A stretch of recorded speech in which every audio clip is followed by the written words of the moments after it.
I paced the room, stewed cup of tea in hand, waiting for my phone to ring. It felt like time had stood still since I watched my daughter wheeled into the operating theatre. "We'll call you when she's awake," they said. "It might be a couple of hours, but remember, no news is always good news." Is it really though? I beg to differ. Hello and welcome to the Everyday Storyteller.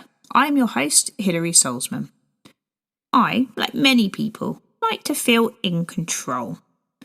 Information, details, plans help me achieve this, shaping my decision making and reducing uncertainty and anxiety.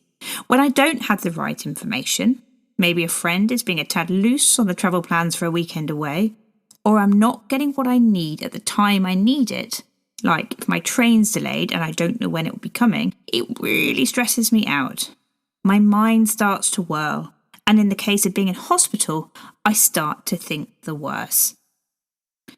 What you sell or offer your customers may not be life or death, but even so, it will be important to them, and therefore making sure you communicate information when and how they need it is crucial to how they feel about you and the experience they receive.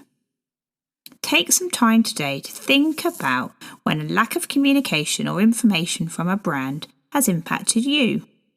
How did it make you feel? What, in your opinion, could they have done differently or better? Now have a think about your own business.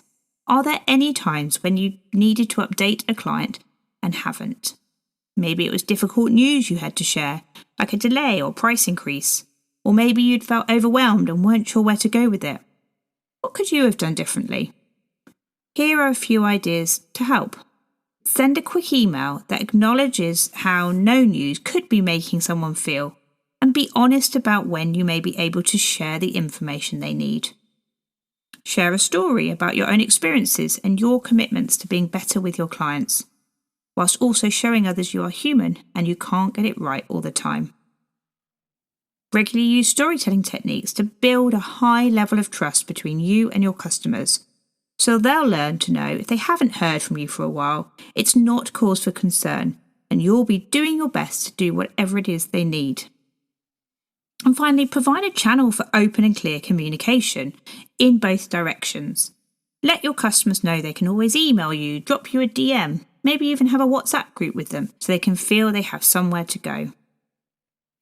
It's also important not to forget the flip side, information overload.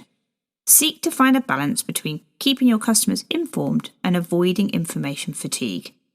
Again, by having a trusted relationship with them, maybe you can even ask them how they like to be communicated to and how often.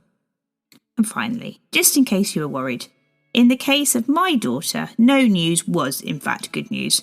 Despite it being anxiety-inducing, she's well on the way to recovery now. Thanks for listening.